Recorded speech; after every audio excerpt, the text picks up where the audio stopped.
Oh, well, not even going to try today. Peace and love to everybody. Thanks for being here this morning. Howdy, howdy, hi.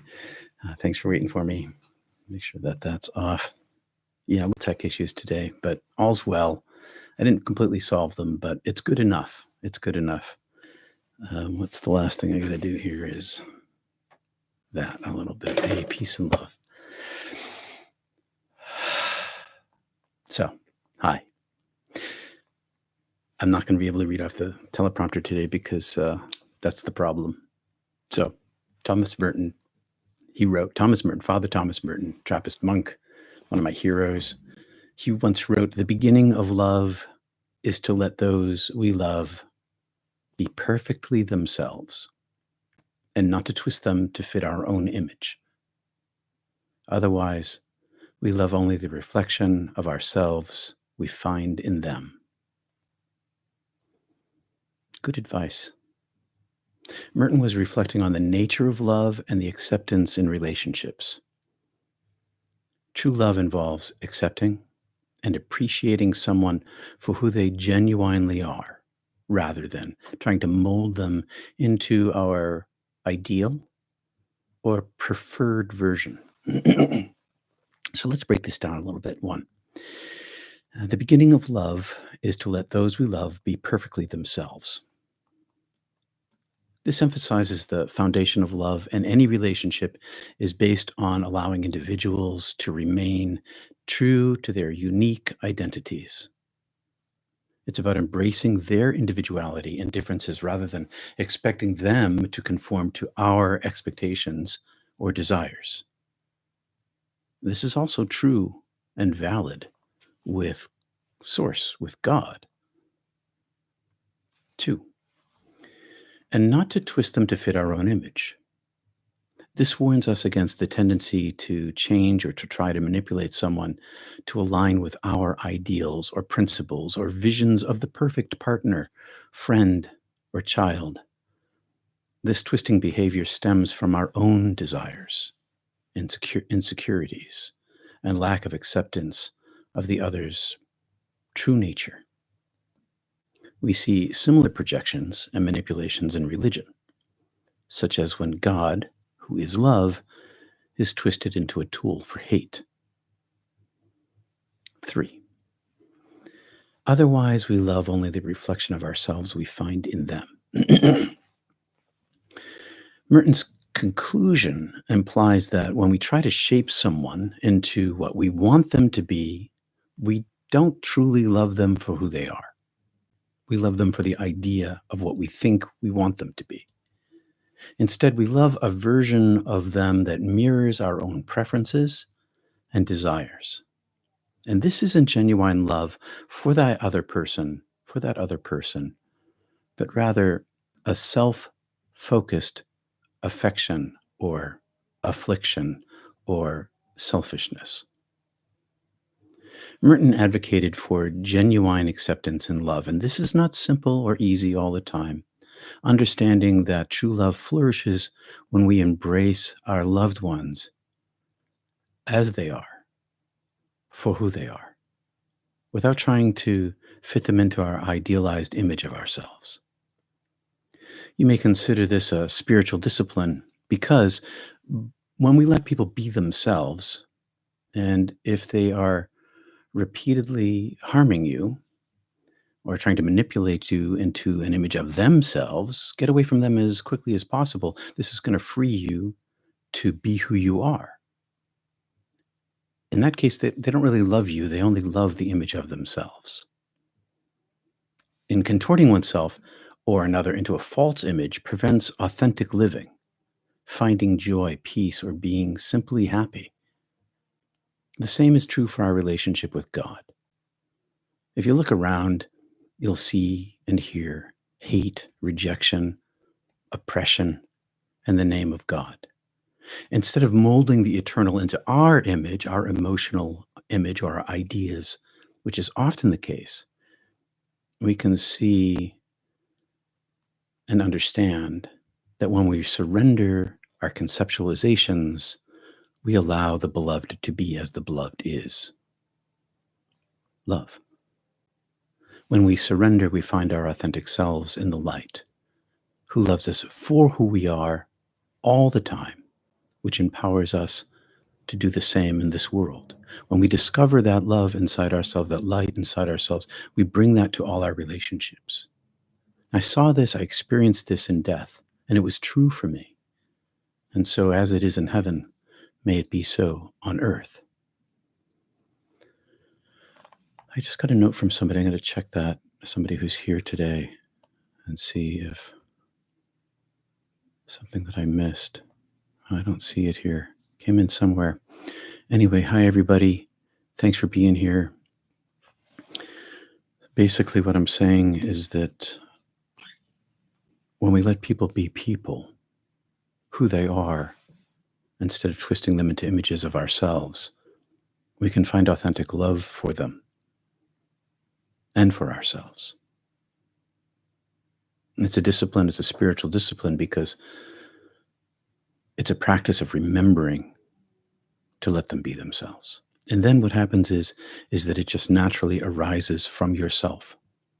And you begin to treat people as they are, not expecting them to become like you or like me.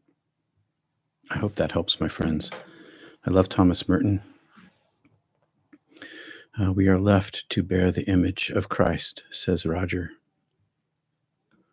Yeah, that's what we're talking about. Let's see. Hi, Kristen, Wendy, Anne, Catherine.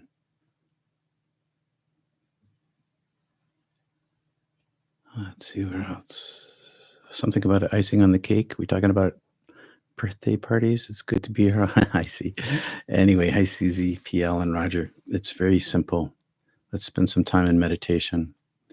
Breathe into our bellies and out our noses and up our spines, using our word, our chant, our meditation mantra to lock with our breath and keep our mind in control in order to find peace and quiet inside ourselves.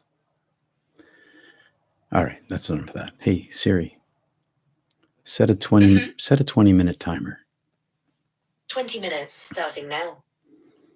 Turn her down so she's not so noisy today. She was pretty noisy the other day when the alarm went off. All right, any comments or questions? And seeing none. All right. Begin with 3 ohms. Get that out of my pocket. Relaxing. Relax your feet, your legs, and your back, and shoulders, neck, shoulders, face, arms.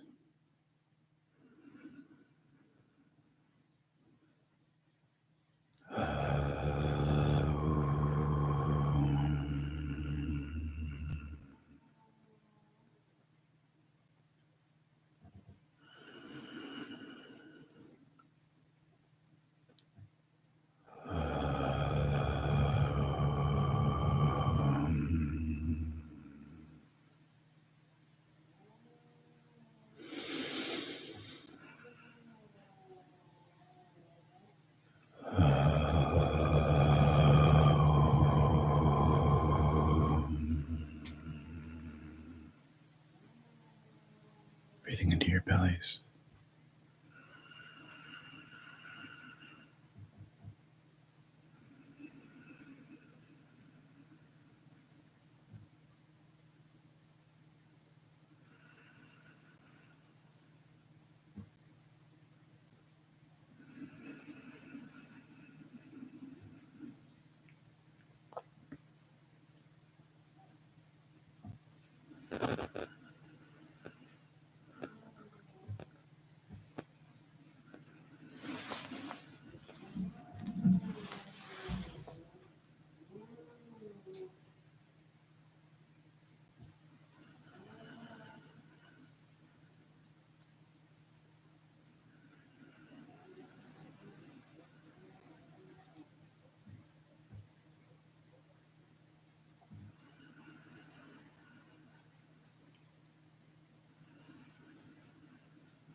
everyone. Hi, Dana. Hey, Uhud, Kat, in Israel. Peace to all of these people. See you soon. Thanks for being here.